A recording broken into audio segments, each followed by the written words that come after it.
Hey, my brothers and sisters in Christ, it is Sharon, and I'm back with you for Bible study time. Yes, I'm alone in my room. I'm empty, prayed up, ready to receive what the Lord has in store for me. And you know me and my routine, everything and everybody is outside the door. They don't get to come in here. It is just God, myself, my Bible, and my notes. Let's go ahead and be about God's business here. And I'm coming to you out of Numbers chapter 16, verses 1 through 50. And as always, I start with observations. And here I am seeing you got another rebellion. The Lord will choose. I see Moses' anger. Moses gives instructions to the rebels, and the wrath of God. We see the wrath of God against those that rebel. But go ahead and get started, verses 1 through 40. Korah and his followers' rebellion. And this is Korah, and he's a Levite, and his followers, it was him, Dathan, Abiram, and On, I think, and On, the son of Peleth, sons of Reuben. So Dathan and Abiram, and they were from the tribe of Reuben. Whereas to Korah, now he's from the tribe of Levite. And so let me make sure I'm reading this right. And so Korah, the son of Izhar, the son of Kohath, the son of Levi, with Dathan and Abiram, the sons of Eliab, and On, the son of Peleth, sons of Reuben. So only Kohath is the son of Levi, and the others the sons of Reuben.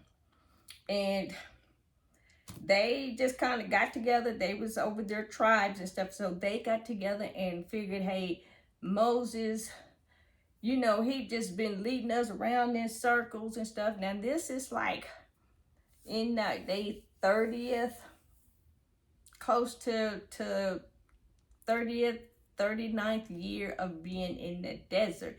And as you know, previously God said none of them would enter into the promised land because they feared the giants in the land of Canaan, where he told them to go and fight and take the land, because that was their land. They were there at the promised land, but they believed the report of the 10 spies that said is giants in the lands and we're like grasshoppers.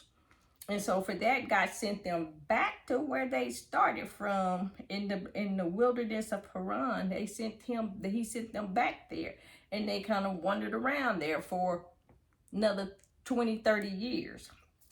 So now they're coming close to the end of their journey, and Korah and his little posse there, they just thought, Moses, you brought us out of Egypt for a land of milk and honey, and we have nothing here.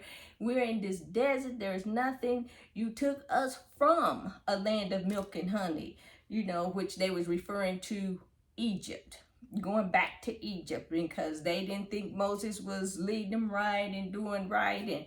And then they also thought, you're not the only one that can be a priest. You and Aaron, y'all just think y'all all of that. And that's not what it was. God said the priest is from the line of Aaron. Even though Aaron is a Levite, but to be a priest, you had to come from the line of Aaron, not from the line of Moses, but from the line of Aaron. They're all Levites, but only the priests come from the line of Aaron.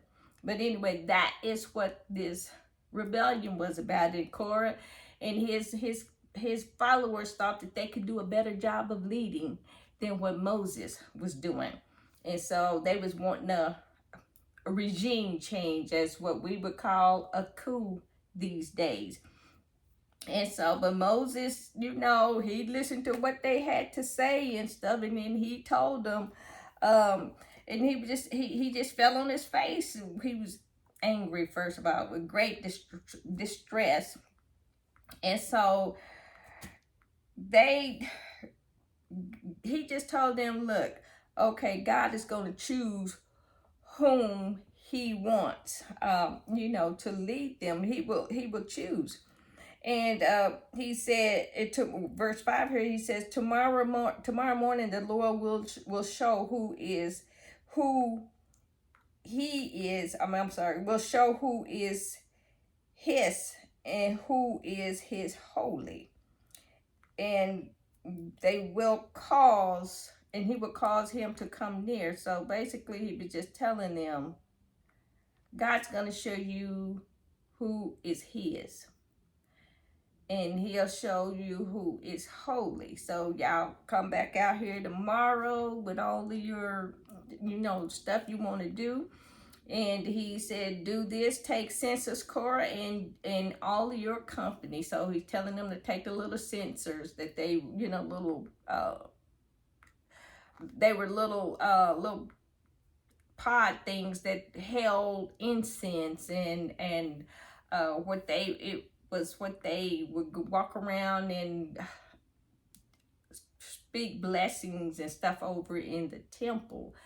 But anyway, Korah said, okay, we're going to do this. We're going to let God choose, because he was just for sure Moses was not the right person to be leading them. And he was just telling them that Moses was telling them, God knows what he's doing. He knows who he has chosen, but yet you still, rise up. And they never learned from earlier in, I think it was chapter 12 and 13 of Numbers here, where the spies, he told them that, the spies came and gave them a negative report, except Joshua and Caleb, and they believed the bad report. And so God said, you will never enter into this land. And then, of course, with Aaron and Miriam, where they badmouthed Moses, and Miriam was struck with leprosy. But anyway, this is the third rebellion against Moses, and Moses was just like, okay, I'm just about tired of this. And again, wandering in the desert for that long, people, I guess, are at wit's end, but they just refuse to believe that they were not going to enter the promised land. Only their children would enter into this promised land. And so, they'll show up, with their censers and, all of what they had, what they was wanting to do here. And God told Moses, separate your people from them. Separate the rest of the Israelites from these other Korah and his three leaders, plus the 250 followers that he has. He said separate them. So Moses told them to get back so that their sin will not be upon you. So the people stepped on back, and Korah and them they was up there in front of the temple, with their little incense and stuff. And we know, back reading from Leviticus, where he gives you strict instructions on who can come to this temple, who can do what each job was. Each person had a job, and Aaron was the only one that could enter into the temple and the holies of holies, and that was only one time of year. But again, man decided to usurp God, and this is the end result. So that Korah and his followers, they come up there it would be Korah, Dathan, and Abiram. They came up there with their censers and, with the incense and stuff. And God opened up the earth and swallowed Korah, Dathan, and Abiram and their entire families. Everything that they own, the earth opened up, swallowed them. And so the people was like, whoa, they was all shocked and stuff by it. And so then he was just telling them, God's method of judgment, it was to open up the earth and swallow Dathan, Korah, and Abram up. And basically he just buried them alive. Then he destroyed the other 250 leaders, 250 other leaders that was with them. He destroyed them with fire because they approached him wrong, because they were still thinking, hey, we see you do this, but it's still, we think it's more to it than that. But so they were killed also. And then we move on here to verses 41 through 50, the rebellion of the whole congregation. Even after seeing all of this stuff take place, they still rebelled against Moses. They still had something to say, and it says, so on the next day, which was probably that following day, this all taking place in a 2 or 3 day period. On the next day, the children of Israel complained against Moses and Aaron, saying, you have killed the people of the Lord. Now it had happened when the congregation had gathered against Moses and Aaron, and they turned toward the tabernacle of meeting, and suddenly the cloud covered it, and the glory of the Lord appeared. So that was not a good thing right there. When the glory of the Lord appears, other than to receive an offering and stuff, but he came to settle a score here. And God says, get away from among this congregation that I may consume them in a moment. And they fell on their faces. So Moses and Aaron, they fell on their faces. They started praying because Moses knew what was finna happen. And the fire went out from the temple, struck them with plagues. And 14,700 people died in that day of the plague. And Moses had instructed Aaron, get the censers, pick up the ashes from the other guys that got burned up. And, had them to mold it onto the brazen altar there. And then he take the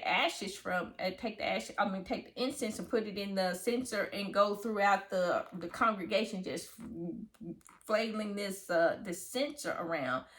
And so that some kind of way would stop the plague that from spreading for what was going on, and which it did. But 14,700 people died of a plague. Now, the Bible doesn't say what kind of plague it was. The commentators doesn't know what kind of plague it was.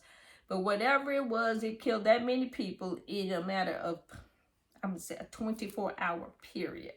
So what we can learn from this is when God gives us instruction, gives us a command to do, we are to do it. And it doesn't matter how long it take us, to do it, or for whatever God promised to come to fruition. You continue to do what he tells you to do until he tells you to do something else. Because when we start grumbling and complaining, that's when we start having the issues and the problems. So learn to be obedient and do what God is having us to do with a happy heart, no matter how long it takes. Because we on his time, he's not on our time. We on his time. Well, this was in my Bible study for Numbers chapter 16. And as always, it is a pleasure to get to share God's word with you. You be blessed, be safe, and remember to hit the like and subscribe button. Bye.